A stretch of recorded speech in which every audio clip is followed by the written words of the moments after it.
This video, I think, is my best and most comprehensive explanation of how to create internal power in martial arts so far. So I think this is a very important video. You see, it's not about any style or any particular form. It's about the internal structure. So you've got to have a nice tall vertical spine. You see here an S curve in the spine, belly pulled in, and the sternum tilted slightly up. Then the shoulders go up and back a little bit, holding them up and back. I can feel a stretch here, breathing into the back of the rib cage.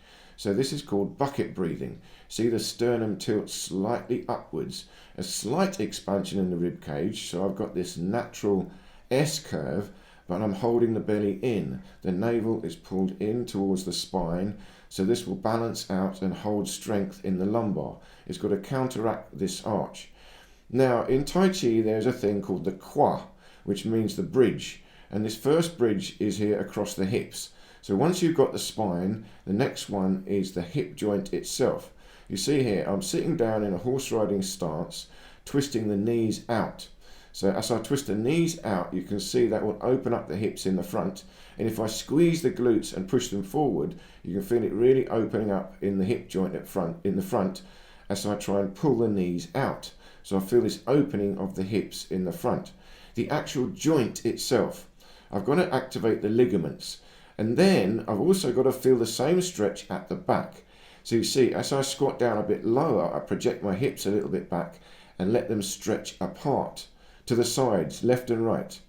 So I'm feeling this opening of the hip joint at the back. And this is called the KUA. This is the secret to internal power in Tai Chi. It's the master level. This is very secret, very difficult to get the hang of, but when you do, it's extremely powerful, because now you can connect your spine to your legs through the KUA, this hip joint. You see, as I go down, the hips spread apart, and as I come up, the hips go together. Now, if I go side to side, I'm stretching into one hip joint more. So this hip is really opening. If I go to the right, it opens. If I go to the left hip joint is stretching. I'm stretching the ligaments in the joint, and it's tight. I mean, it's only, millimeters, a centimeter, 2 centimeters at most, the movement. But what you're trying to do, or I'm trying to do, is activate the tendons and ligaments in the joint. They are far more elastic, more powerful, more resilient, and these give you the internal power. Now, to activate this, again, try this. Straight legs. I've locked my legs out straight. Now what I'm trying to do is push my heels apart, separate out my legs. But I'm not bending the legs. So you see, if I try to push my feet out side to side with straight legs like this, grinding my heel outwards. See, I'm trying to do it. I'm not doing it, but this is what I'm trying to do. See, with straight legs, try to grind the heels out. What you'll feel is a stretch in the hip joint itself. The KUA opens. So you're opening the KUA just in the hip joint itself, and you'll feel activation at the sides. If you put your hands on your hips, you'll feel the bone moving. You want to actually get the hip bone moving in the pelvis. And then always make sure you release, because you can get cramp. This is difficult work because we're isolating deep into the joint, and we must get the alignment correct. You see, when you get it right, you've got to bounce. You see, I'm going up and down a little bit, bouncing, but into the KUA, the hip joint. See, belly's got to be pulled in, sternum tilted up, still this natural S curve. Then as I go down, the hips open, and as I rise up, they can close. See, the lower I go down, the more stretch in the hip joint. This also means I bounce. I want to bounce up. And then if I can get the hips correct, it will go down to the knees and right down into the feet, the heels of the foot. So I'm stretching here into the KUA. Hold your hands on the hips. You can feel it, and you'll feel it. It's like you're sitting into a chair. Then, if you can, you also grip the back of the knees, grip the toes onto the floor, and you pull down with the hamstring. Now I've got a bounce in my legs, and I can go side to side. You see, I've got this elasticity from the tendons and the ligaments, the stretch in the joints. I'm opening the KUA and bouncing in it. But you see, at the same time, I've got to be careful, maintain the neutral spine. Hold the belly in, shoulders up and back. Careful control of the spine. We build it up step by step. And there you see the jump up. I'm using the KUA. I pull the hips in again, squeeze the glutes and jump up. So now this is the way we can start building the strength, testing it. You see, if you can get this structure just right, it will absorb force. You see, so now what I'm doing is pushing into his hip joint. Now he's got to sink down and open the KUA, the bridge at the back of the hips. And he's sitting down into a chair. He doesn't resist me so much as try to sit down into the KUA. And he's just dropping his body weight into it, and I'm pushing slowly harder and harder as I can feel the alignment. And if he gets it right, it will go from the hip down through the leg into the heel. So now here's the next level. We've got to translate this up through the spine. You see, the spine is also a KUA, a bridge. You see, the spine will bridge the hips to the shoulders, and we're coming to the shoulders in a minute. But here, from the hips, he's got to sink into the KUA, feel the stretch in the hips, hold the belly in, now lift the shoulders up and back, opening up the rib cage. You see, you've got to activate the rib cage and the scapula. This is the bridge in the shoulders. This is the KUA again. So we've got the KUA in the hips, you've got the KUA in the spine, and you've got the KUA in the shoulders. Now you have to connect all three together. So I'm now pushing onto his elbow, harder and harder. I'm pushing quite strong, but the force is going through his spine, down into the hip joint, down to the foot, into the heel, and he's got to feel it, and I've got to feel it. See, it's tricky to do. It's not about fighting or resisting, it's about holding the correct structure and then letting the force be absorbed into it. So now I'm having a go here. So remember, belly pulled in tight, rib cage lifted up and back, shoulders up and back. I'm doing bucket breathing, elbows are up and back a little bit. I'm sinking down into the hip joint, but now as he's pushing into my elbow, I'm taking it into the shoulder, into the rib cage, down through the spine and into the opposite hip. See, now here's the important bit. See the arch. I've got a backwards arch. My elbow is going behind. I'm actually opening that rib cage and allowing him to stretch my rib cage behind. So if my shoulder is forward, now it's weaker and it's harder. Here he's pushing my elbow behind. That's activating my scapula and the spine. Now I feel the stretch in my rib cage across through my belly, so I've got to hold the belly in. So now what I'm doing here is activating the force. First I was absorbing, it's one level. Now here I activate and now drive forward. So it's slightly different.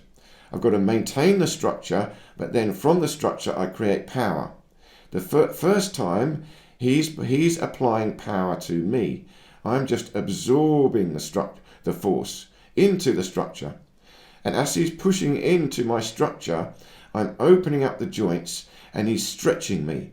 See, this is the secret. I'm stretching and he's pushing force in. So it's going into the KUA, the shoulders, the spine and the hips. So now here's the next level. I've got the side on one. Now I'm starting to twist. So I'm twisting the hips into the spine, then into the rib cage, into the shoulders. So I'm turning forward to face him. So now this is moving more towards fighting. But you can see this is all about the structure. And the KUA, the bridge, you can also think of it as a spring. It's like a crossbow. You know, when you stretch a crossbow, you've got to bend it back. It's spring-loaded. So I'm spring-loading the hip joint, I'm spring-loading the spine, and I'm spring-loading the shoulders through the rib cage and the scapula. So now he's trying it. So the first level, I'm just pushing him, so he's got to absorb it. Now he's starting to push into me. So remember, there's two different things. I hold the structure and absorb into the structure, and then I activate the structure and push back. But I push back like he's doing now, pushing back by twisting and expanding and activating the whole structure together. See, I'm not using my arm, I'm using the leg into the hip, into the spine, into the rib cage, into the shoulder, into the arm. So now what we're doing is just practicing back and forth. So it's moving towards fighting, but we're just again practicing this forward structure, twisting a little bit forward into the front arm. Again, it's tricky to do because I'm holding all the joints open. See, the elbow is open, I'm opening the wrist a little bit, stretching the elbow, I'm lifting the shoulder up and back a little bit, opening the rib cage a little bit. So when he's pushing into my arm, it's going all the way through to the rib cage. That is going into the spine, but I'm twisting forward a little bit, so I'm activating the oblique muscles. See, the whole waistline is active. And then it goes into the hip joint, the KUA, and I'm spring loading the hip. So as I create this force, I'm pushing from the hips right down low through the spine into the shoulders. You see the bounce in the hips, bounce through the spine. So now let me try and demonstrate a bit more. See, first of all, vertical spine, sternum tilted slightly up. This is the natural spine. Remember, this is not any style. Then I open up the KUA, the hip joint, bouncing into the hips, open up the KUA in the shoulders, lift up, stretch open the scapula, open the rib cage, breathe into the back of the ribs. Now I've got this bounce between the hips, the shoulders and the spine. Now I'm twisting. So I'm twisting by controlling the spine, the waistline, but I'm taking it from the hip KUA. Remember, I'm feeling the stretch in the joint, the hip joint itself at the back. Bouncing left and right through the KUA, you'll feel it active, a stretch. You have to create this tensegrity. It does not happen by itself. It's an isometric tension, a stretch.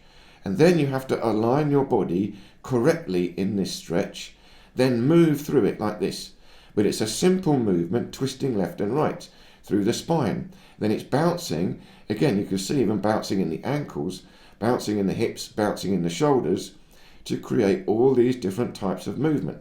And it's Tai Chi because you've got to practice slowly and carefully. It's very difficult to do. It requires perfect control of your bone structure, perfect isometric tension inside your own body. You see, now we're fighting again, but this is so difficult, we're not really doing any fighting moves. We're just pushing. We're just changing leg and then pushing.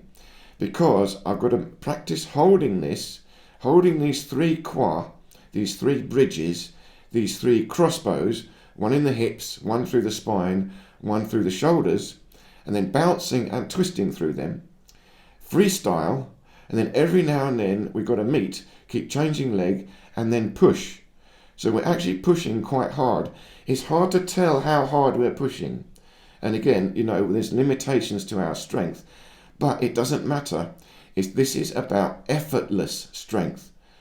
You see, this is effortless to me. I'm only doing this where it feels like nothing at all is happening. You can see how hard, because our fingers are trembling. There's a lot of force. But now again, I'm helping my friend here to try and minimize the work he's doing, create a very powerful punch, but no effort. It's got to come through the perfect structure, the perfect tensegrity of that structure, and the perfect isometric tension through the ligaments, through the joints, such that he can absorb the force, and then also create the force, push back. But it comes from inside the structure itself, the ligaments and the tendons holding the structure together in isometric tension. Then you pulse through, you flow through it. See here, he's got to drop the hips forward, the back KUA, the back hip joint is grinding forward, he's twisting through the spine, but keeping the shoulder up and back. Arm is straight because I'm just transmitting the force, and he's got to feel it from the fist down to the foot. So now again, I'll try and show you a little bit more. Here's the horse riding stance, vertical spine, bouncing left and right through the KUA, the hip joint, feeling it right in the ligaments, but the belly pulled in tight. The waistline is tight, active. This gives strength to the spine. Then I've got the rib cage in the shoulder. Shoulder is up and back. I'm still maintaining the vertical spine, but see from the back hip, the bounce in the hip joint. It's activating the ligaments in the KUA, pulsing it through a twist in the spine, which is transmitting to the shoulder and then out through the arm. Now you can see the flow. This is the tensegrity in motion, Tai Chi, internal power. And now I'm slowing it down so you can see the rhythm. The hips move first, then it bounces through the spine, and then the shoulders follow after. It's a wave, a ripple. Now here, just the shoulders. I open the rib cage, close the rib cage, open the rib cage, close the rib cage. It comes from the rib cage and the spine. It's not only the shoulders. You see, it comes from the hips. It's not the legs, it's the hips. I go down, the hips open, come up, the hips close. It's a spring, a crossbow. So I've got an elastic power, a bounce through the body, and I control this to absorb force and to generate force. So you see, when he pushes me, he's actually increasing tension in my crossbow. So he doesn't realize it. You push into my structure, it's just winding me up. And then when he lets go, I will spring back like a crossbow. So this is effortless power. And again, I'm working to a level where really for me, it's not hard work, it's not difficult, it's actually a pleasure. So as he pushes into me, he's sort of giving me a massage because I'm absorbing it through my structure, stretching all my joints in a spring. And he's got to work very, very hard to try and fight me. I'm so strong, but I'm not doing any work because he's stretching me into my joints. And the tendons are strong and they want to bounce back. So all I have to do is maintain this alignment, the tensegrity, absorb the force and then bounce it back. You see, all the way down to the hip joint, the KUA. The hips are very, very powerful, and this is the secret to Tai Chi power. So I hope this made sense. Please do leave me any questions or comments, and I look forward to seeing you in any of these other videos here.